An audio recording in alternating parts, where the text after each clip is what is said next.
Bu mənim evimdir. Mənim bugün qazandığım böyük uğurların əsası bu kasıb daxmada qoyulubdur. Bəli, bu günləri mən yazıcı Sahil Hüseynov olaraq bu kasıb evdə böyümüşəm. Oxumuşam, təhsil almışam, həyatla mübarizə aparmışam və bugünkü uğurlu, güclü Sahil Hüseynovu yaratmışam. Bizdən soruşanda hansı evdə qalırsınız? Biz deməzdik ki, filan nömrəli evdə qalırıq. Biz deyərdik ki, filan nömrəli korpusda yaşayırıq. Ona görə ki, biz həqiqətən də evdə yox, korpusda yaşayırdıq. Ona görə ki, bizim yaşadığımız ərazi bir qaçqın düşərgəsi idi. Biz məcburi köçkün olaraq həmin düşərgəyə sığınmışdıq və bizim evlərimiz də korpus adlanırdı.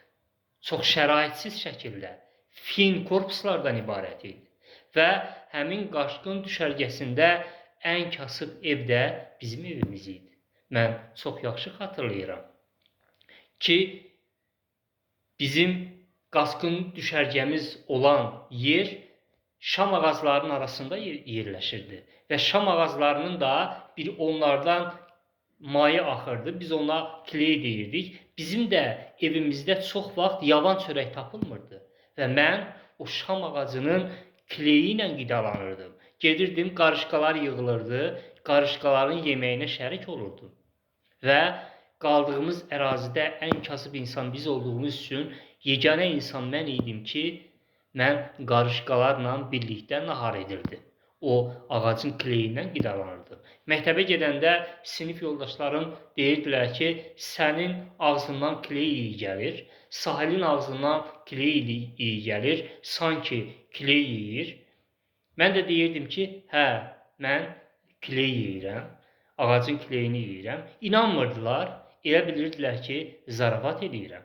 Bax, bu çətin şəraitdə mən oxuyub, həm dövlət qulluğunda respublika birincisi olmuşam, dövlət qulluğuna qəbul imtahanında, həm də bugün yazıcısı kimi Azərbaycanın ən uğurlu yazıçılarından biri olmuşam.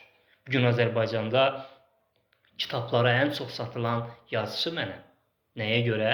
Ona görə ki, mən öz həyatımı kitablarıma yazmışam və mənim öz həyatım, şəxsi nümunəm, bu kasıb daxmadan çıxdığım, qazandığım uğurlar bugün yüz minlərlə Azərbaycanlıya ilham olubdur, ruhlandırıbdır, şəxsi nümunə olmuşam.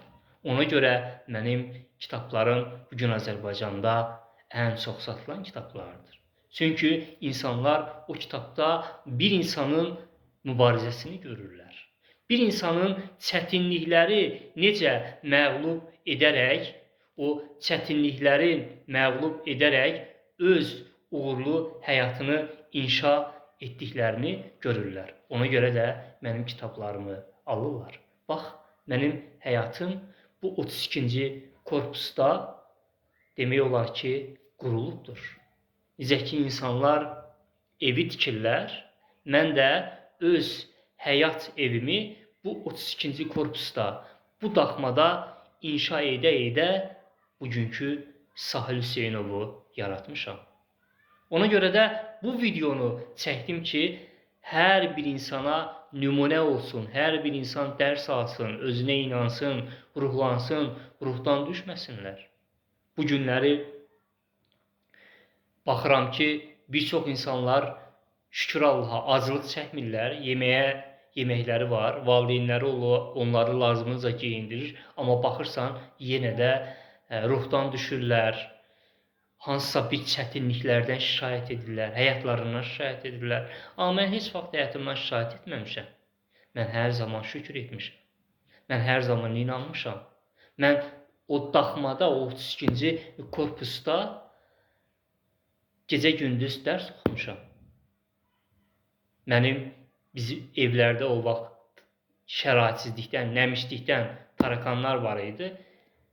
Yeməyimizi qaşığa qoyanda qaşığımıza tarakan bəzən çıxırdı. Amma heç vaxt bizim qazanımıza haram tikə daxil olmayıbdır. Bax bu daha önəmlidir. Yeməyimizə tarakan da girə bilər, digər həşəratlar da girə bilər.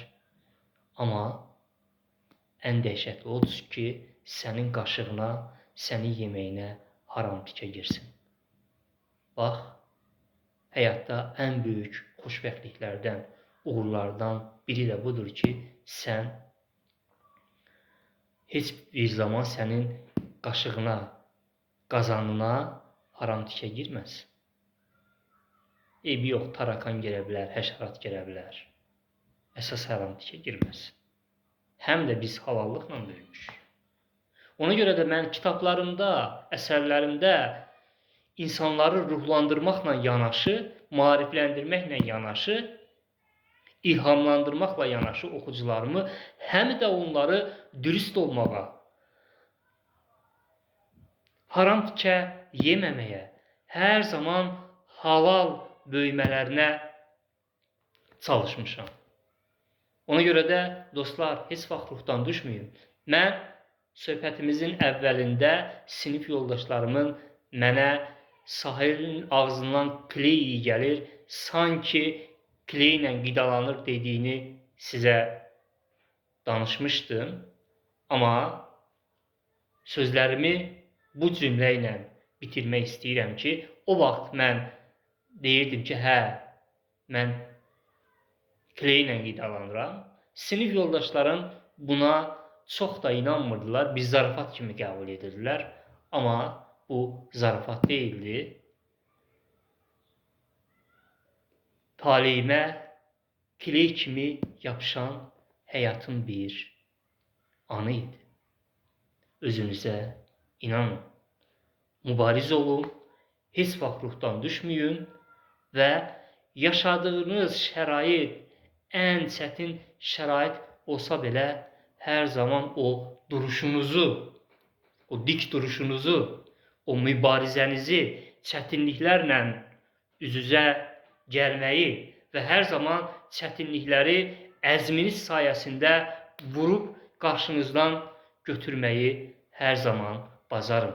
Bax, o zaman gün gələcək, məni kimi həyat sizin də üzünüzə güləcək və siz nəinki ölkəmizin, Azərbaycanımızın, eləcə də dünyanın ən uğurlu, ən xoşbəxt insanlarından biri olacaqsınız.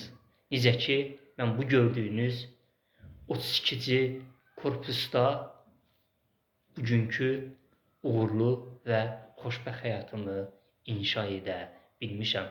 Mənim ən böyük uğurum isə odur ki, mən öz həyatımla, öz yazdığım kitablarımla yüz minlərlə oxucuma ilham ola bilmişəm. Mənim kitablarımı oxuyan və mənim həyatımdan ilham alan, mənim seminarlarımda iştirak edən, mən əksər universitetlərdə, məktəblərdə, dövlət orqanlarında, şirkətlərdə seminarlar vermişəm. Öz həyatımı danışmışam, öz uğur hekayəmi danışmışam. Mənim kitablarımı oxuyan, mənim seminarlarımı dinləyən bu günləri yüzlərlə, minlərlə Azərbaycanlı var ki, onlar mənim şəxsi nümunəmdən, həyat hekayəmdən ruhlanaraq, ilham alaraq öz uğurlu həyatlarını qurublar. Hər birinizi öpürəm, bağrıma basıram. Çalışın, həyatda hər zaman mübariz olun. İnsanı mən hər zaman deyirəm ki, insanı məğlub etmək çox asandır. İnsan o qədər də güclü bir varlıq deyil. Amma insanın əzmi dünyada ən güclü varlıqdır. Və insanın əzmi yeganə bir varlıqdır ki, onu heç vaxt, heç nə məğlub edə bilməz. Ona görə də əzminiz hər zaman formada olsun. Sevgilər.